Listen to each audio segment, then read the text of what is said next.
Guys, we hear money, height, status, and a lot of you get scared because the expectations these women have are ridiculous. $1 million a year, that is like less than 1%. 6 foot plus, again, very small percentage. Short kings, keep your head up. And status, oh, if you don't have a yacht, if you don't have these sports cars, especially if you're trying to meet a girl in your earlier stages of life, you want her to be a part of that build-up, a part of the growth. Because if you have that growth phase and you become very successful, which you will if you put your mind to it, she's gonna be with you potentially for the wrong reasons. So if that's one that you're interested in and she's sitting there like, you don't make enough money, you're not tall enough, kick her to the curb. Because those are stupid reasons and she doesn't deserve you, King. So I have special host Ashley here with us again, guys. And we're gonna be asking her what her dream guy is. Traits, looks, height, money. And we're gonna get down to the bottom of what girls look for and what I can do to help you guys better yourself as an individual. So you ready to get into this? Let's get into it. All right. Starting it hot, what specific traits do you look for in a future husband? First and foremost, traits is honesty. You can never go wrong with honesty just because, again, that's the basis of your relationship. So honesty, communication, you gotta have good communication skills, your morals and your rights, and pretty much like your religion. What's your preferences on that? Because that's right there for me is going to be the determining factor, and that I feel like can be a whole topic itself. Oh yeah, especially on the religion side. Yeah. And I think it's one thing that most people are afraid to ask. But the one thing I will notice is if someone truly cares about you and you're really vibing with someone, and maybe they don't specifically believe in, so for me, I'm a Christian. If maybe she doesn't specifically believe in God, but she believes in a higher power and she's willing to go to church and experience that, that's different because she's open to that. But if you have someone, you're a Christian and they're an atheist, that's going to be an immediate like, it's going to be, this isn't gonna, it's just, you guys have two different beliefs. How like living, how is that going to ever like work? I hate to say that, but you know, y'all are going to have to come to terms like, will this work? Yeah. Would you say a red flag trait is like someone being lazy, or do you want a guy that just comes home, smokes weed, lays on the couch, watches some football, eats potatoes? No. Any guy that does that, feel free to do your thing. But if you want a woman who is goal driven like you're going to have to like pull your end of the stick too, essentially.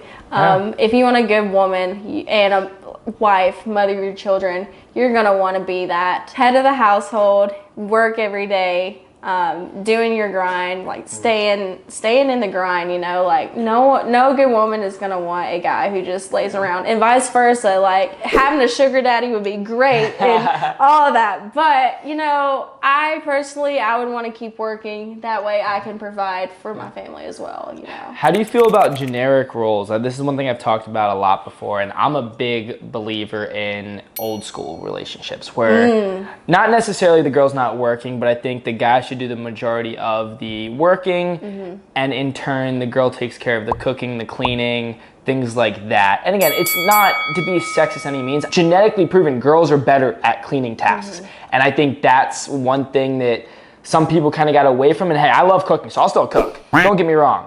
But what's your take on old school style? So honestly, you know, live in today's society we do, like the world has changed drastically, like so much. In today's world, it's just not like that anymore. Honestly think, you know, it's important for the guy to remain like, I will be the bread provider pretty much. But I also think, you know, women do need to stay with kids more, of course, when they're growing up. But still have a job. Yeah, exactly. Like a lot of women nowadays, they're just like, oh, he has money. I'm just going to stay at home and do whatever I want. Like that's, I would never want to like rely on a man, but I would also want the man to know like he is in charge essentially. That's a good point. We talked about that in the video with What Do Women Like with Pablo Love with Lainey. And she has been in a lot of situations where she holds the power in the relationship as a girl. And that's not attractive to me. Yes, it's not. And it's not, guys, it is not a control factor by any means. It's not like, hey, I control her, but As the man, your responsibility is to keep her safe, provide for her. These are all power roles. The old school alpha and beta is like the man is the provider. The woman listens, but it's all respectful. It's not like, clean my dishes. No, it's like, hey babe, can you clean my dishes? Yes, and like that helps tremendously, guys. Take notes, more than you will ever know. Just doing the small things, helping out, you know. Putting you on the spot, does money matter? This is very hot. It's getting a little hot here. As long as you can provide for your family, but also I don't think like living paycheck to paycheck will ever be like a life worth living, you know?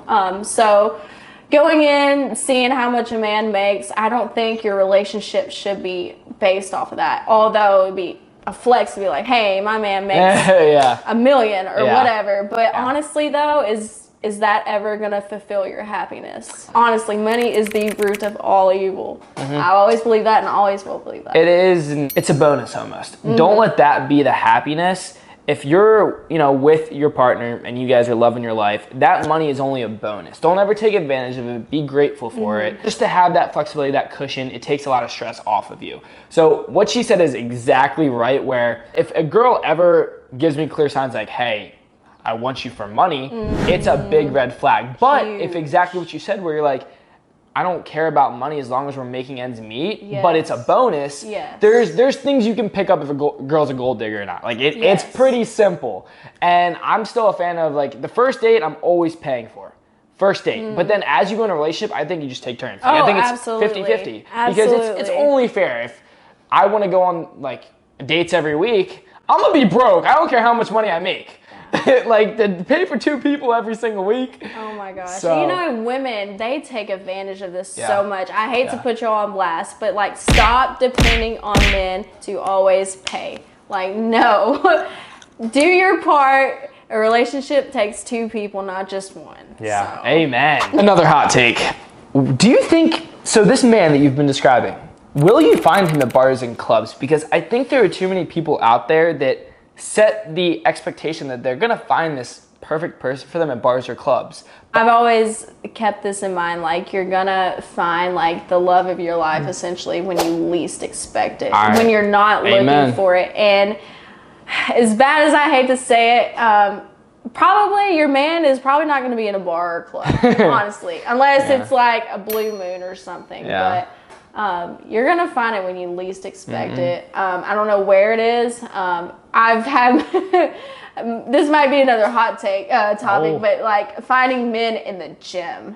Like, would my man be at the gym that I'm going to? I don't know if he'll be there or out on the sidewalk or at another public gathering or like a family. I don't know. I don't know. It's just one of those things you'll least expect it. So and I always talk about for the men out there, focus on being the best version of you because you're going to attract them, especially like she said, when you least expect it. That's when it's going to happen. The one everyone was waiting for. Does height matter?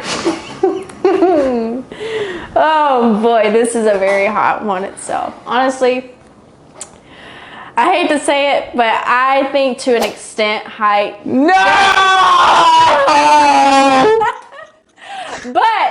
But hold on, Tino. Short King. There might just wait. A guy can literally have everything going on. Like you see this man out in public and be like, oh my gosh, who is he? But if you don't know him personally and what he is like as an individual, it can easily make you unattractive to me. I think, you know, height does matter, but it's also goes into the looks and all of that. Everything plays a role. I've talked about this point. I only think height matters at first appearance, first approach. Absolutely. Because once you get to know someone, like you said, if they have every other checkbox, that is so true. She's not gonna say no. And if you get rejected for your height and you truly believe you have all the other checkboxes, she's lying to you. Like the height, if everything else is there, does not matter. So I think first interactions, like that's honestly how a person looks is what attracts you essentially. Like that's what you're drawn to. Going off of that, yes, it matters, but once you get to know a person, that's honestly what matters the most to me. So for my short kings out there, because I know there's a lot of them, if they are short and they know maybe said girl might not like shorter guys, but they need to get past that first approach phase. What is one thing that they can do to stand out, to be like, okay, you know what, I want to get to know this guy a little bit more? I think confidence is key in a lot of things. You know, I'm the one to preach. Like, I'm trying to practice more confidence myself, so I'm watching his channel. But anyway. You guys, you heard it here. Yeah. Approaching someone with confidence and not being nervous and being straight and upfront and pretty much saying to that other person, like, hey, I'm interested in you. That's what draws me the most. When someone is clear, like, hey, I want you, you know, that is key for me. So all my gym guys out there that go to the gym with her, you guys now know what to say to her if you want to win her over. Yeah, mid-set. So yeah, mid-set, pick up her weight, throw them out the way, just flex as hard as you can, and then get her number. And it's as simple as that, guys. Just kidding. Don't do that. Be respectful and be confident. Don't be a gym douche. There's a difference. Now that you guys know exactly what to do or what things certain girls look for, again, this is just one example. If you guys enjoyed this, I will bring other co-hosts on to get what their dream guy looks like. But this is a very, very realistic individual giving you a realistic expectation. Like, set your expectations real. Keep your standards high. I'm all for that. But have real expectations on the things that they can control, because there's a lot of things they can't, aka their height. So stop judging out just off his height when maybe he's the perfect guy for you other than that. So you guys made it this far. Take some sort of value and implement into your own life to just be a better individual, carry more confidence. Every single video, guys, it ends with stemming some part of confidence. I talk about how important it is, no matter what part of life, any pillar, relationship, friendships, goals, work. It does not matter. Confidence will get you where you want to be. I upload 2 long form videos a week, shorts every single day, community posts every single day. Be a part of this journey because we're going to start going live too, and there's going to be a lot in store. So I'm not really sure, but what should they do right now before this video ends? Probably like and subscribe for more. Guys, it's right below. Help your short king out, and I'll catch you guys in the next video. Bye. Peace.